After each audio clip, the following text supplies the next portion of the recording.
حضرت سیدنا ابو الحجاج شمالی رضی اللہ عنہ سے روایت ہے، نبی پاک صلی اللہ علیہ وسلم نے ارشاد فرمایا، جب میت کو قبر میں اتار دیا جاتا ہے تو قبر اس سے خطاب کرتی ہے، اے آدمی، تیرا ستیہ ناس ہو، تو نے کس لیے مجھے فراموش یعنی بھلا کر رکھا تھا؟ کیا تجھے اتنا بھی نہیں پتا تھا کہ میں فتنوں کا گھر ہوں، تاریخی کا گھر ہوں؟ تو پھر تو کس بات پر مجھ پر اکڑ اکڑ کر پھرتا رہا؟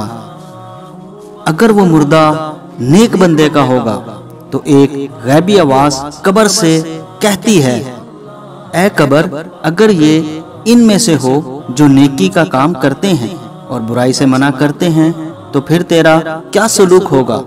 قبر کہتی ہے، اگر یہ بات ہے تو میں اس کے لیے گلزار بن جاتی ہوں۔ چنانچہ پھر اس شخص کا بدن نور میں تبدیل ہو جاتا ہے اور اس کی روح رب العالمین کی بارگاہ کی طرف پرواز کر جاتی ہے۔